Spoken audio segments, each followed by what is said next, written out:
ಒಂದು ಕಡೆಗೆ ಪರಿಷ್ಕರಣಾ ಕಾರ್ಯ ಶುರುವಾಗ್ತಾ ಇದೆ, ಇನ್ನೊಂದು ಕಡೆಗೆ ಮುನಿಯಪ್ಪ ಹೇಳ್ತಾರೆ ಯಾವುದೇ ಕಾರಣಕ್ಕೂ ಯಾವುದೇ ಕಾರ್ಡ್ಗಳನ್ನು ನಾವು ರದ್ದು ಮಾಡಲ್ಲ ಅಂತ.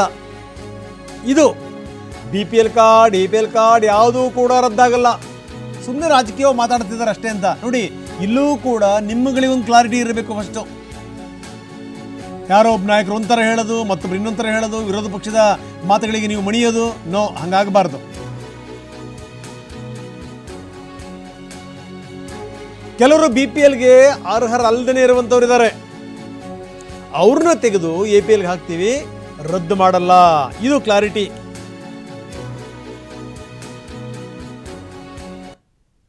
BPL ಕಾರ್ಡು ರದ್ದಾಗಿಲ್ಲ, APL ಕಾರ್ಡು ರದ್ದಾಗಿಲ್ಲ.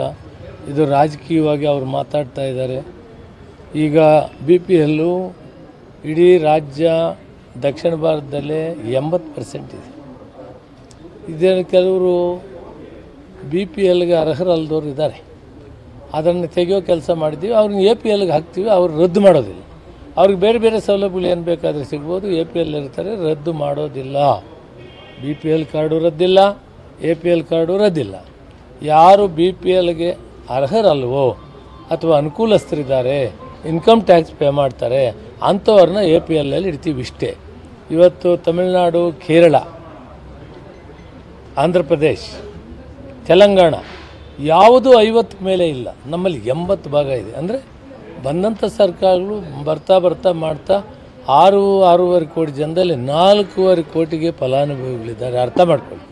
ಆದ್ದರಿಂದ ಇದರಲ್ಲಿ BPLಗೆ ಅರ್ಹರಲ್ಲದೆ ಇರೋರನ್ನ APLಲ್ಲಿ ಇಡೋ ಕಾರ್ಯಕ್ರಮ ಪ್ರಕ್ರಿಯೆ ಶುರು ಮಾಡಿದ್ದೇವೆ.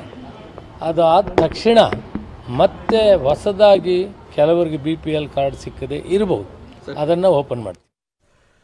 ನೋಡಿ, ಮುನಿಯಪ್ಪನವ್ರು ಹೇಳಿದಂಥ ಮಾತು ಬಹಳ ಗಮನಿಸಬೇಕಾದಂಥ ಸಂಗತಿ. 6.5 ಕೋಟಿ ಜನಸಂಖ್ಯೆಯಲ್ಲಿ 4.5 ಕೋಟಿ ಫಲಾನುಭವಿಗಳು ಅಂತಂದ್ರೆ ಏನು ಅರ್ಥ? ಹಂಗಾದರೆ ಏನರ್ಥ? ಪಕ್ಕದಲ್ಲಿ ಆಂಧ್ರ ಪ್ರದೇಶದಲ್ಲಿ ಹಂಗಿಲ್ಲ, ಆ ಕಡೆ ತಮಿಳ್ನಾಡಲ್ಲಿ ಹಂಗಿಲ್ಲ, ತೆಲಂಗಾಣದಲ್ಲಿ ಹಂಗಿಲ್ಲ, ನಮ್ಮ ರಾಜ್ಯದಲ್ಲಿ ಮಾತ್ರ ಯಾಕೆ ಅನ್ನುವಂಥದ್ದು ನಿಜಕ್ಕೂ ಇದು ಒಂದು ವ್ಯಾಲಿಡ್ ಕ್ವೆಶ್ಚನ್.